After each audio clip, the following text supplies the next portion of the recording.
नमस्कार, मी प्रिया. माझ्या प्रिया रेसिपी मराठीमध्ये तुम्हा सर्वांचे खूप खूप खूप मनापासून स्वागत. चला तर मग आज आपण गोडाचा शिरा ही रेसिपी पाहतोय. नैवेद्यासाठी महाप्रसादाचा शिरा आपण पाहतोय. ही रेसिपी खूप झटपट तयार होणारी आहे. चला तर मग आपण रेसिपीला सुरुवात करूया. येथे मी मोठा गरा घेतलाय, जाड रवा म्हणतो आपण तो घेतलाय. 1 वाटी रवा घेतलाय. त्याच वाटीने आपण दूध घेणार आहोत. दूध आणि पाणी मिक्समध्ये घेते, याचं मेजरमेंट दाखवते तुम्हाला. येथे मी ज्या वाटीने दूध घेतले, रवा घेतला त्याच वाटीने मी दूध मोजून घेते. येथे मी 2 वाटी फुल दूध घेते आधी, नंतर अर्धी वाटी दूध आणि अर्धी वाटी पाणी वापरते. शिरा बनवताना पूर्ण दूध वापरायचं नाही, थोडं तरी पाणी वापरायचं. पाण्याने शिरा चांगला फुलला जातो, त्यामुळे थोडं तरी पाण्याचा वापर करायचा. तुम्ही जर फक्त दूधच वापरत असाल तर 3.5 वाटी तुम्हाला दूध वापरावं लागेल आणि फक्त जर पाणीच वापरत असाल तुम्ही तर तुम्हाला 2.5 वाटी पाणी वापरावं लागेल.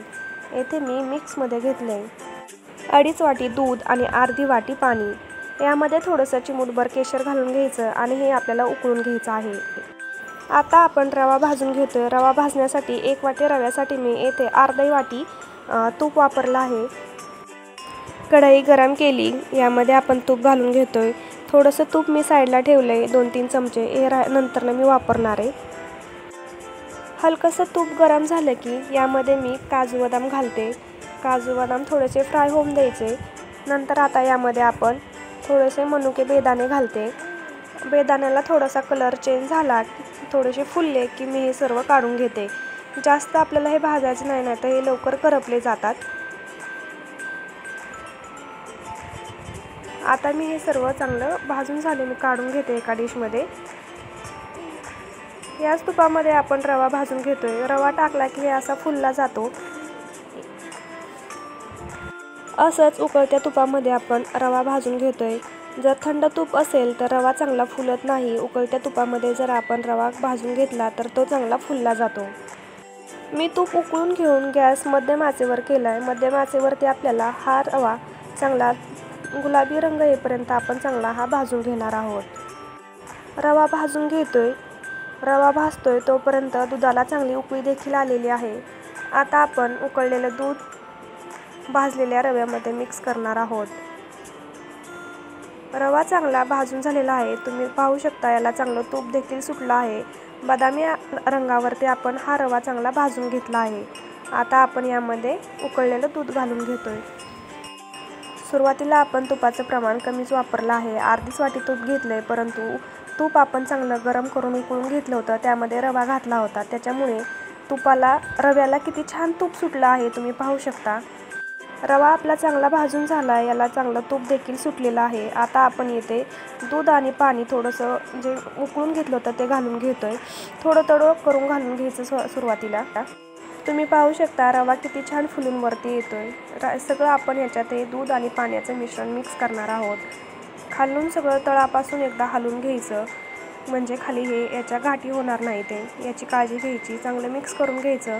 आत्ता जरी आपल्याला हे जरा पातळ वाटत असेल तर 2 मिनिटात हे चांगलं घट्ट होतं.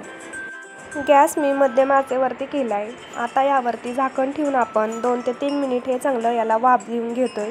2 मिनिटानंतर मी झाकण काढलं. किती छान हे बघा, याला कडेने तूप छान सुटलेलं आहे. हे आपण चांगलं मिक्स करून घेतोय. खाली तळापासून चांगलं मिक्स करून घ्यायचं, म्हणजे खाली करपत नाही.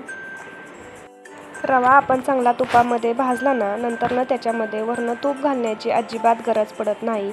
किती छान मऊसूत हा रवा आपला चांगला दुधामध्ये शिजून तयार झाला आहे. आता आपण यामध्ये साखर घालून घेणार आहोत. ज्या वाटीनं आपण रवा घेतला होता त्याच वाटीनं मी येथे 1 वाटी साखर घालून घेते. साखर घालून झाल्यानंतर हे आपण एकदा चांगलं मिक्स करून घेतोय. साखर घातल्यानंतर हे मिश्रण पुन्हा एकदा चांगलं पातळसर असं बनतं. मध्यम आचेवरतीच आपल्याला हे साखर आणि रवा याच्यामध्ये विरघळून घ्यायचं आहे. तुम्ही पाहू शकता किती रसरशीत ही झालेला आहे. आता पुन्हा एकदा आपण याच्यावरती झाकण ठेवून 2 मिनिट याला वाफ काढून घेतोय.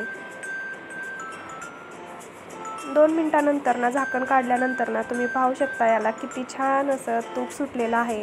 हे पुन्हा एकदा आपण चांगलं एकदा मिक्स करून घेतोय. खाली तळापासून आपण एकदा चांगलं हलवून घेऊ ते, म्हणजे खाली करपणार नाही. किती छान हा शिरा दाणेदार असा चांगला आपला तयार झाला आहे. मऊसूत चांगला झालेला आहे, तुम्ही पाहू शकता. चांगला सुटसुटीत हा आपला शिरा तयार झाला आहे. सगळ्यात शेवटी आता आपण सुरुवातीला जे काजू बदाम आणि बेदाणे चांगले फ्राय करून घेतले होते ते मिक्स करून घेतोय. आणि यामध्ये मी थोडीशी वेलची पूड आणि जायफळची पावडर 1 चमचा हे सर्व घातलेलं आहे. आता हे सर्व मिक्स करून घेतोय आपण. हा शिरा आपण कितीही उशीरपर्यंत ठेवला किंवा दुसऱ्या दिवशी जरी ठेवला आपण तरीसुद्धा हा शिरा मऊसूतच चांगला राहतो. आता मी यामध्ये राहिलेलं मी थोडंसं जे सुरुवातीला 2 ते 3 चमचे तूप ठेवलं होतं हे घालून घेते. तुम्हाला नसेल आवडत तुम्ही नाही घातलं तरी चालेल, पण या वरून घातलेल्या तुपाची चव खूप छान लागते. तसेच रव्याला चकाकी देखील खूप छान येते. आता आपला प्रसादाचा शिरा तयार झाला आहे. तुम्ही देखील हा शिरा नक्की ट्राय करून पहा.